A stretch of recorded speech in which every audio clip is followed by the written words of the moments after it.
Pada kali ini, The Sinners Channel akan menampilkan diskusi dari series bidat-bidat dalam kekristenan. Untuk yang pertama, The Sinners Channel akan menampilkan diskusi mengenai Arianisme. Mari kita saksikan video kali ini.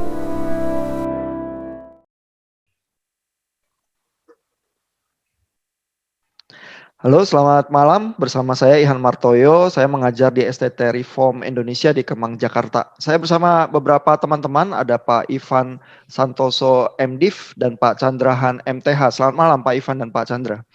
Malam. Selamat malam ya semua. Dalam klip kali ini kita berusaha membicarakan pemikiran Arius, yaitu Arianisme, yang tidak sejalan dengan pemahaman pengakuan iman Nisea. Ya, tapi banyak sekali umat Kristiani sebenarnya mungkin tidak paham ya kalau membaca kredo-kredo kekristenan. Jadi malam ini kita akan bicarakan. Saya ingin ke Pak Chandra dulu nih. Jadi sebenarnya apa sih yang diperjuangkan oleh Arius dan kenapa dia bersikeras ya terhadap pemahamannya itu? Pak Chandra. Iya, baik ya. Jadi kalau kita bicara Arianisme kan, ini kan sebetulnya orang-orang Kristen sendiri ya. Jadi perlu dipahami dulu, ini bukan orang yang sedang berlawanan dengan kekristenan dan sedang memojokkan kekristenan. Jadi ini adalah orang Kristen sendiri yang pada dasarnya juga ya kalau boleh dibilang juga pemimpin-pemimpin gereja yang mencoba memformulasikan lebih jelas ya mengenai Tritunggal ya. Ini kan sebelumnya kan juga ada Athanasius, tapi dari doktrin Trinitas ini kan jujur aja kalau doktrin Trinitas kan sangat rumit ya. Antara Allah Bapa dengan Yesus Kristus itu korelasinya apa? Terus Yesus sendiri juga kerumitannya sendiri, Roh Kudus juga punya kerumitan sendiri. Nah, kalau kita lihat kan Arius itu sebetulnya sedang mencoba membuat korelasi ya antara Allah dengan Yesus. Jadi maksudnya baik ya, supaya membuat lebih jelas sehingga orang-orang yang membaca lebih jelas. Kalau tidak kan nanti di Alkitab sendiri kan kalau jujur baca Allah Bapa dengan Yesus kan kadang-kadang Yesus menyamakan, kadang-kadang kok saya tunduk kepada Bapa, kadang-kadang saya dan Bapa satu, ini maksudnya apa? Nah, ini kan membingungkan. Sehingga si Arius kan mencoba memformulasikan semua itu. Nah, di dalam memformulasikan itu kan ini kan mungkin juga pada waktu itu kan pola pendidikan kan tidak seperti sekarang ya. Pola pendidikan juga tidak seperti tanda kutip ya sekompleks kita sekarang, sederhana. Jadi kalau saya sih melihat bahwa Arius juga punya pendapat sendiri dari perenungannya terhadap firman Tuhan selama ini, doktrin Tritunggal, dia coba merumuskan inilah mungkin yang lebih tepat sehingga nanti bagi dia nanti pengajarannya justru berujung kepada berkonsekuensi kepada bahwa Yesus itu pada akhirnya menjadi sebuah ciptaan yang paling tinggi ya. Jadi bukan lagi Allah tapi memang Allah menciptakan pertengahan. Nah, ini kan pengaruh banyak filsafat pada masa itu yang mungkin kita juga belum gali semua. Itu kan juga ada. Jadi menurut saya itu sebenarnya sebuah usaha si Arius upaya iman Kristen itu bisa dibuat lebih jelas, terutama fokus kepada pribadi Tuhan Yesus. Karena kita tahu bahwa hakikat iman Kristen itu memang intinya di Tuhan Yesus ya. Kalau Tuhan Yesus gagal kita pahami ya bubar semua. Dan memang Allah itu Allah Bapa memang ingin supaya anaknya ditinggikan. Dan Roh Kudus juga memang fokusnya pada Yesus. Nah, itu tapi mungkin awal pembukaan. Ya. Iya, Arius ini kan bishop yang sangat dihormati ya. Artinya dia sampai kepada pemahamannya itu juga lewat pembacaan Alkitab ya. Nah, bagian-bagian mana dari Alkitab yang dia rasa, oh ini Yesus adalah ciptaan walaupun ciptaan yang paling tinggi, itu bagian mana yang mendorong dia ke arah pemahaman seperti itu? Iya, kalau persisnya sih mungkin saya juga harus cari dulu ya. Di beberapa bagian Alkitab kan ada, sebentar ya, saya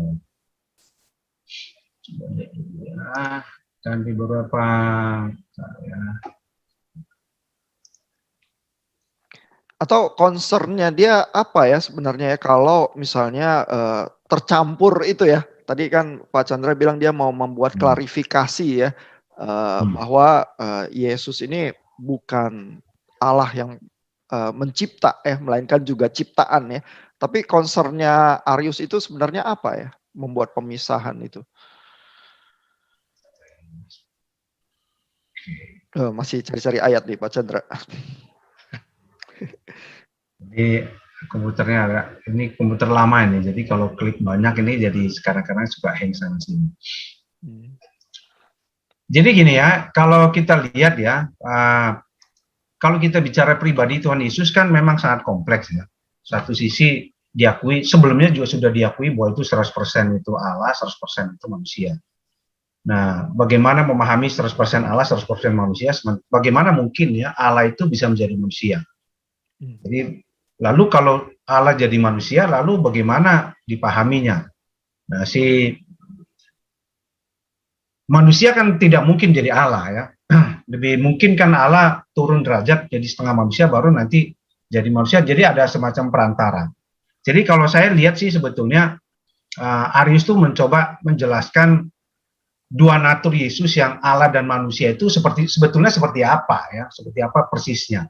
Karena kalau misalnya kita bicara manusia campur dengan manusia jelas ya jadi manusia. Allah dengan manusia lalu bagaimana caranya menyelesaikan ilahi dan keilahian dan juga kemanusiaannya. Nah, itu kan kompleks ya.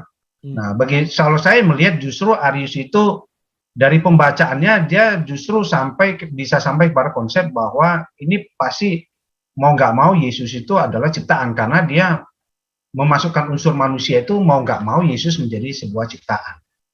Tidak mungkin Yesus itu Allah sendiri karena kalau Allah tiba-tiba bergabung jadi manusia, kalau kita baca bahkan perjanjian lama, kalau manusia ketemu Allah itu langsung habis, hilang semua. Lalu ini sekarang Allah jadi manusia itu bagaimana Kak?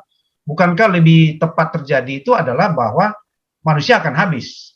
Supaya manusia itu tidak habis dan Allah itu tetap Allah, maka mau nggak mau harus semacam ada perantara dulu, ada level lebih rendah dari Allah, baru bisa sampai kepada manusia yang lebih rendah lagi. Misalnya.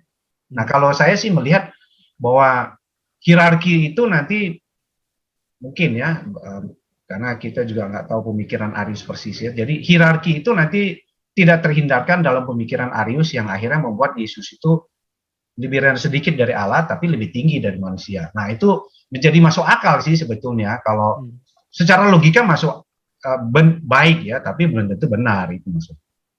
Itu saya lihat seperti itu. Jadi Arius tampaknya melihat bahwa bagian kemanusiaan Yesus itu agak jelas ya, dan kalau bercampur dengan atribut ilahi berarti ada bagian atribut-atribut manusia itu nanti yang harus ditempelkan kepada Allah begitu ya, dan itu berbahaya. Dia berusaha mungkin menghindari itu ya. Saya ingin ke Pak Ivan nih pelan-pelan nih. Pak Ivan gimana melihat pemahaman Arius, Pak Ivan? Ya Pak Ihan, sedikit klarifikasi, Arius itu bukan seorang uskup Pak Ihan, seorang presbiter. Jadi kalau hari ini mungkin seorang imam begitu ya. Iya. Jadi memang benar apa yang dikatakan Pak Chandra, concern batas antara Allah dengan manusia itu juga saya lihat memang ada di dalam Arius gitu. Nah, kita sendiri kan di dalam tradisi teologi saat ini, misalnya khususnya tradisi teologi reform juga menekankan sekali jarak antara pencipta dengan ciptaan. Nah, dengan concern yang baik ini, jarak pencipta dan ciptaan yang harus jauh ini, Arius bergumul untuk melihat Yesus itu posisinya di mana. Nah, seperti yang dikatakan Pak Chandra tadi, Arius ini juga masih menggumulkan begitu, arti Tritunggal, arti Duinatur Kristus, dan memang mungkin konsili-konsili awal ini kebanyakan akan menggumulkan banyak hal ini begitu. Jadi Kristus itu Allah dan manusia itu seperti apa? Lalu sehingga apa yang dipegang oleh Arius posisinya adalah Yesus itu adalah ciptaan yang paling utama, paling pertama begitu.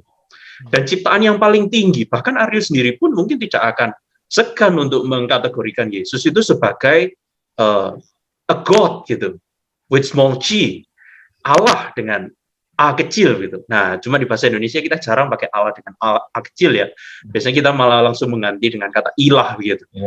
Nah, ilah ini sekali lagi konotasi ini kan penting ya di dalam kita berbicara. Konotasi ilah ini agak negatif gitu. Tapi bagi Arius mungkin konotasinya positif. Yesus ini adalah seorang God tapi bukan God yang G besar gitu. Seorang Allah, tapi bukan A dengan A besar. Dan Arius sendiri sebenarnya saya tidak merasa ini ya sembrono begitu. Karena ada ayat-ayat Alkitab yang kalau kita tidak membacanya benar-benar dalam konteks, misalnya Kolose 1 begitu. Yesus itu kan dikatakan sebagai firstborn of all creation gitu.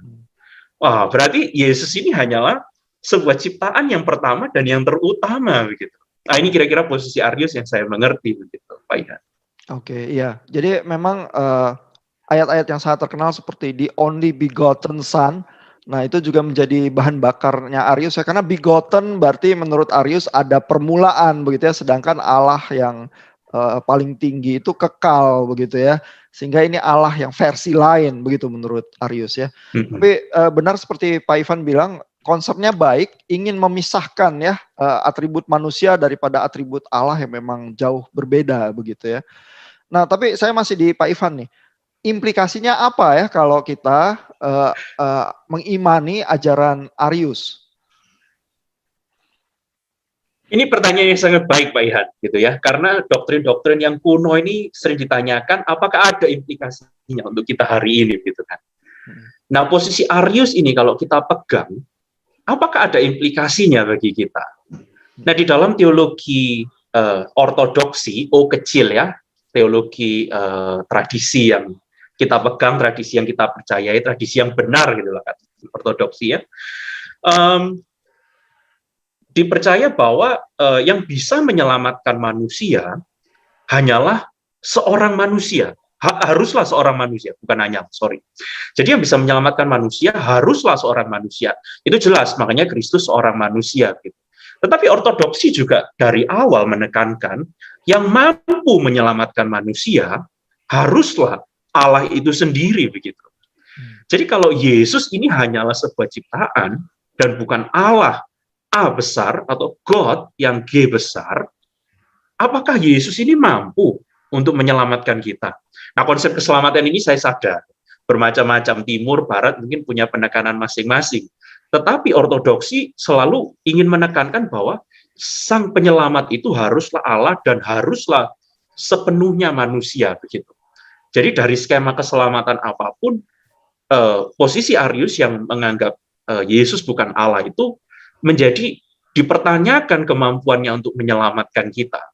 Bahkan kalau kita lanjut lagi ke tradisi abad pertengahan ya, dan dilanjutkan oleh reformasi, makanya tidak dipercaya bahwa malaikat yang ciptaan yang katanya lebih hebat dari kita pun, itu juga bisa menjadi pengganti dan penyelamat kita. Gitu. Itu analogi ya mungkin ya. Jadi ciptaan sehebat apapun tidak akan mampu. Gitu. Iya, jadi persoalannya adalah kepada keselamatan itu sendiri yang dipertaruhkan ya. Jadi kalau bukan Allah yang inkarnasi, maka tidak ada yang mampu menyelamatkan manusia.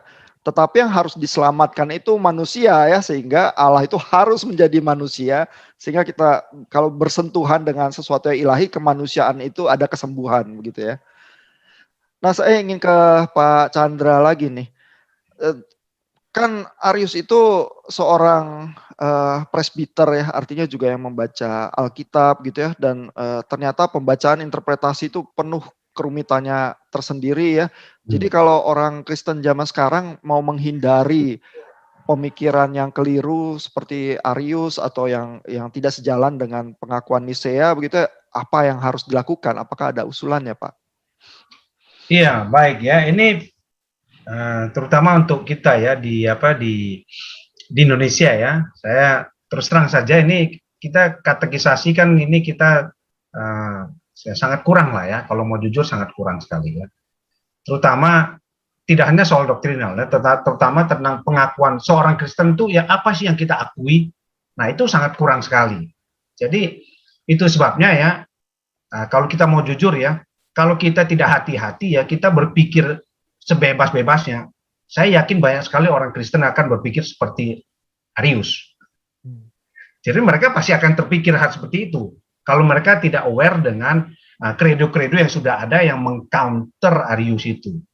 Kenapa? Karena tanpa disadari, mereka itu justru menghancurkan tidak hanya keselamatan, tapi the whole kekristenan. Nah, kalau menghindari seperti itu, maka saran saya adalah ya, pada waktu kita menemukan kredo sesuatu, ini kan kredo ini kayak semacam harta karun ya. Ini kan sudah lama harta karun kita temukan.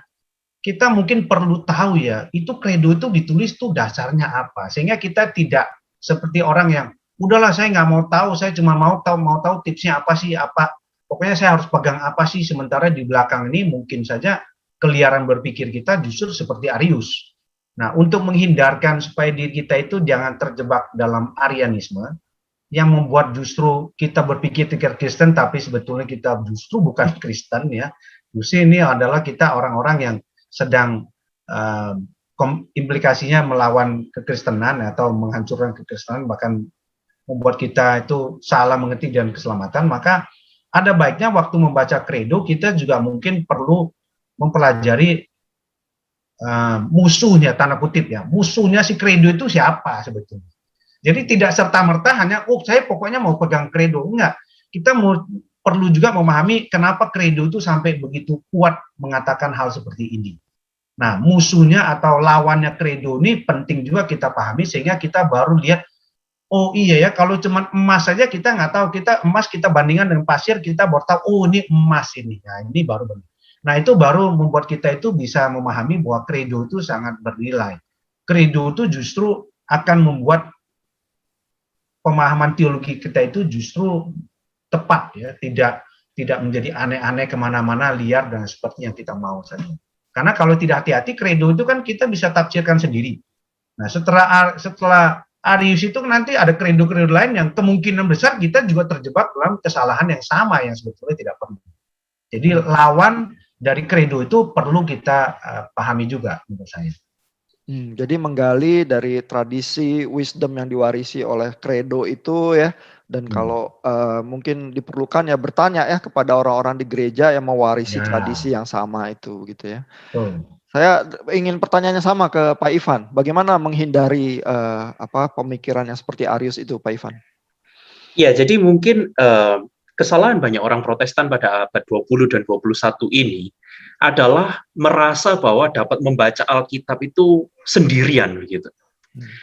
Sedangkan kita seharusnya membaca Alkitab itu di dalam komunitas. Seperti yang disebutkan surat Ibrani juga, kita itu ada di tengah-tengah a great cloud of witnesses. Pengakuan iman rasuli juga setiap minggu di beberapa gereja diikrarkan, mengucapkan bahwa kita itu percaya dengan persekutuan orang kudus. Nah, kita perlu membaca Alkitab itu bukan hanya sendirian, meskipun sepenting apapun itu, tetapi kita juga perlu membaca Alkitab itu di dalam komunitas. Nah, komunitas ini bisa komunitas yang lintas zaman, lintas tempat, maupun lintas budaya. Nah, di dalam diskusi ini, seperti yang dikatakan Pak Chandra barusan, kita perlu mempertimbangkan kredo. Ini sebenarnya kan juga membaca Alkitab di dalam komunitas lintas zaman. Bahwa ada orang-orang percaya yang sudah ada sebelum kita, yang sudah menggumulkan hal-hal ini begitu. Kalau mereka sudah menggumulkan hal-hal ini, mengapa kita tidak mendengarkan mereka? Apakah kita merasa kita lebih benar dari mereka, lebih baik dari mereka? Gitu. Kalau hanya satu orang yang mungkin kita merasa lebih baik sih oke. Tapi yang dituangkan di dalam kredo ini kan pemikiran pendahulu kita. Nah, bapak gereja plural begitu kan. Berarti kalau kita melawan kredo, kita itu mengatakan kita lebih baik dari semua orang percaya yang sebelum ini, apa yang kita pegang itu jauh lebih benar. Jadi secara substansif sih saya setuju dengan Pak Chandra, khususnya di dalam topik Arianisme ini, kita perlu membaca Alkitab itu mendengarkan para pendahulu kita, orang-orang percaya yang hidup di zaman yang lain. Dari mana sumber utamanya? Sumber utamanya tentu tertuang dalam kredo. Misalnya pengakuan iman rasuli, pengakuan iman Nisea, yang mungkin tidak terlalu sering ya dipakai gitu, dan pengakuan-pengakuan iman yang lainnya. Tetapi untuk menghindari inovasi-inovasi, saya rasa sebenarnya untuk topik-topik yang lain kita juga perlu itu lintas tempat dan lintas budaya gitu. Oke, terima kasih Pak Ivan dan Pak Chandra. Kita masih ada berbagai pemikiran yang lain yang akan kita bahas di klip-klip berikutnya. Segera Tuhan jiwa.